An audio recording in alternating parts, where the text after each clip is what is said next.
February 19. The priests begin their work.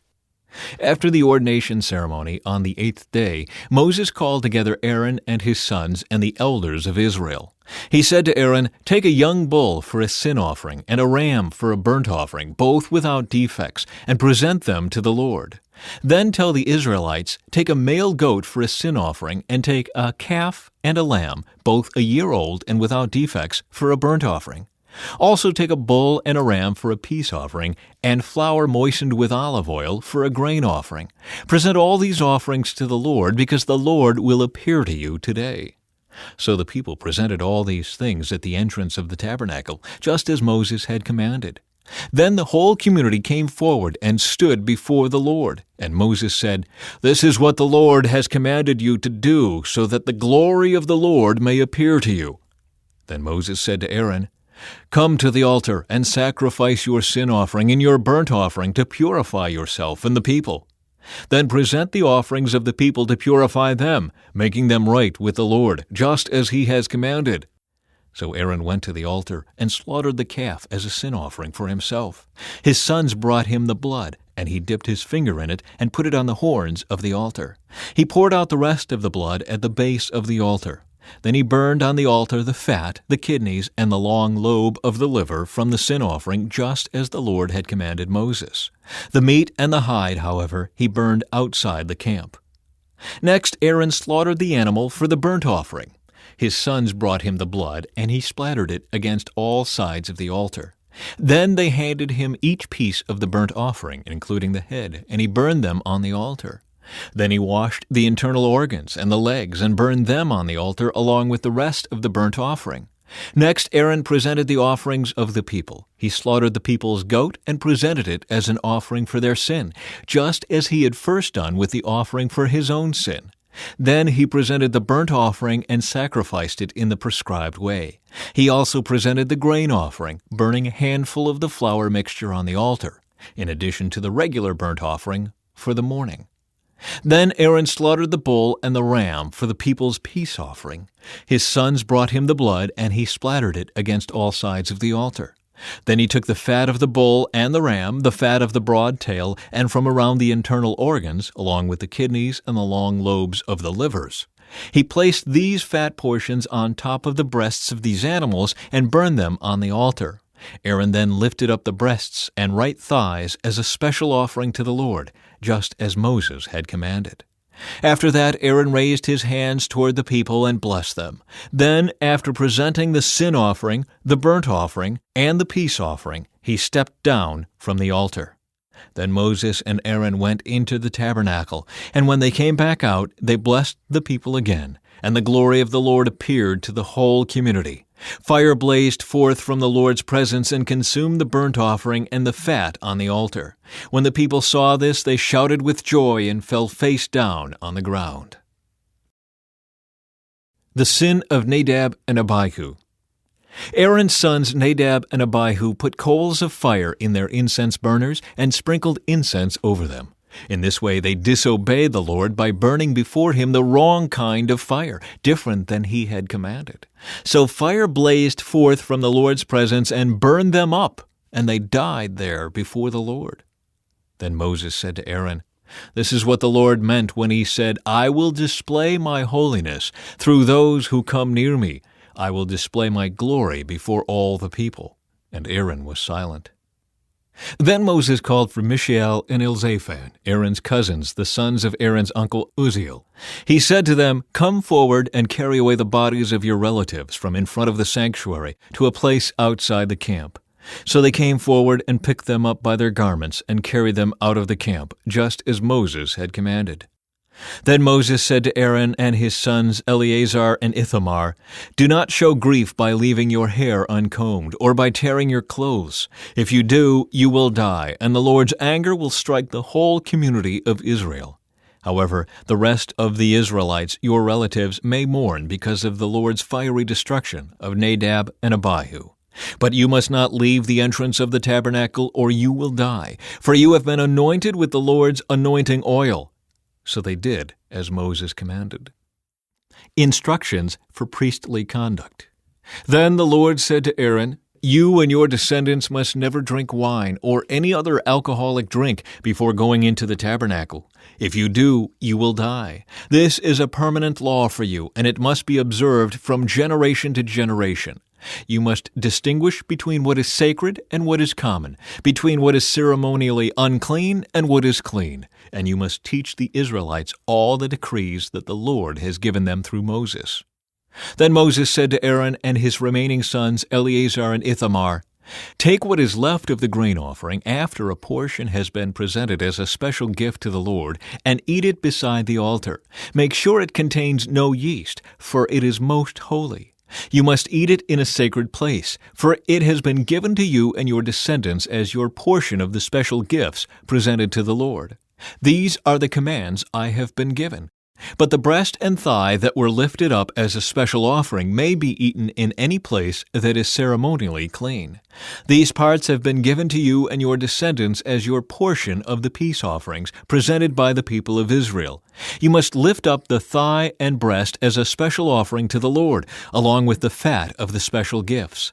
These parts will belong to you and your descendants as your permanent right, just as the Lord has commanded." Moses then asked them what had happened to the goat of the sin offering. When he discovered it had been burned up, he became very angry with Eleazar and Ithamar, Aaron's remaining sons. "Why didn't you eat the sin offering in the sacred area?" he demanded. "It is a holy offering. The Lord has given it to you to remove the guilt of the community and to purify the people, making them right with the Lord. Since the animal's blood was not brought into the holy place, you should have eaten the meat in the sacred area as I ordered you." Then Aaron answered Moses, "Today my sons presented both their sin offering and their burnt offering to the Lord, and yet this tragedy has happened to me. If I had eaten the people's sin offering on such a tragic day as this, would the Lord have been pleased?" And when Moses heard this, he was satisfied. Ceremonially clean and unclean animals. Then the Lord said to Moses and Aaron, "Give the following instructions to the people of Israel. Of all the land animals, these are the ones you may use for food.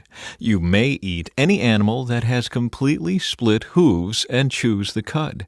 You may not, however, eat the following animals that have split hooves, or that chew the cud, but not both. The camel chews the cud, but does not have split hooves, so it is ceremonially unclean for you. The hyrax chews the cud, but does not have split hooves, so it is unclean. The hare chews the cud, but does not have split hooves, so it is unclean. The pig has evenly split hooves, but does not chew the cud, so it is unclean. You may not eat the meat of these animals or even touch their carcasses. They are ceremonially unclean for you. Of all the marine animals, these are ones you may use for food. You may eat anything from the water if it has both fins and scales, whether taken from salt water or from streams. But you must never eat animals from the sea or from rivers that do not have both fins and scales. They are detestable to you. This applies both to little creatures that live in shallow water and to all creatures that live in deep water. They will always be detestable to you. You must never eat their meat or even touch their dead bodies. Any marine animal that does not have both fins and scales is detestable to you. These are the birds that are detestable to you. You must never eat them: the griffin vulture, the bearded vulture, the black vulture, the kite, falcons of all kinds, ravens of all kinds, the eagle owl, the short-eared owl, the seagull, hawks of all kinds, the little owl, the cormorant, the great owl, the barn owl, the desert owl, the Egyptian vulture, the stork, herons of all kinds, the hoopoe, and the bat. You must not eat winged insects that walk along the ground. They are detestable to you. You may, however, eat winged insects that walk along the ground and have jointed legs so they can jump. The insects you are permitted to eat include all kinds of locusts, bald locusts, crickets, and grasshoppers. All other winged insects that walk along the ground are detestable to you. The following creatures will make you ceremonially unclean. If any of you touch their carcasses, you will be defiled until evening. If you pick up their carcasses, you must wash your clothes, and you will remain defiled until evening. Any animal that has split hooves that are not evenly divided, or that does not chew the cud, is unclean for you. If you touch the carcass of such an animal, you will be defiled. Of the animals that walk on all fours, those that have paws are unclean. If you touch the carcass of such an animal, you will be defiled until evening. If you pick up its carcass, you must wash your clothes, and you will remain defiled until evening. These animals are unclean for you. Of the small animals that scurry along the ground, these are unclean for you: the mole rat, the rat, large lizards of all kinds, the gecko, the monitor lizard, the common lizard, the sand lizard, and the chameleon. All these small animals are unclean for you. If any of you touch the dead body of such an animal, you will be defiled until evening. If such an animal dies and falls on something, that object will be unclean. This is true whether the object is made of wood, cloth, leather, or burlap. Whatever its use, you must dip it in water, and it will remain defiled until evening. After that, it will be ceremonially clean and may be used again. If such an animal falls into a clay pot, everything in the pot will be defiled, and the pot must be smashed. If the water from such a container spills on any food, the food will be defiled, and any beverage in such a container will be defiled. Any object on which the carcass of such an animal falls will be defiled. If it is an oven or hearth, it must be destroyed, for it is defiled, and you must treat it accordingly. However, if the carcass of such an animal falls into a spring or a cistern, the water will still be clean, but anyone who touches the carcass will be defiled. If the carcass falls on seed grain to be planted in the field, the seed will still be considered clean. But if the seed is wet when the carcass falls on it, the seed will be defiled. If an animal you are permitted to eat dies and you touch its carcass, you will be defiled until evening. If you eat any of its meat or carry away its carcass, you must wash your clothes, and you will remain defiled until evening. All small animals that scurry along the ground are detestable, and you must never eat them. This includes all animals that slither along on their bellies, as well as those with 4 legs and those with many feet. All such animals that scurry along the ground are detestable, and you must never eat them. Do not defile yourselves by touching them. You must not make yourselves ceremonially unclean because of them. For I am the Lord your God. You must consecrate yourselves and be holy, because I am holy. So do not defile yourselves with any of these small animals that scurry along the ground. For I, the Lord, am the one who brought you up from the land of Egypt, that I might be your God. Therefore you must be holy, because I am holy.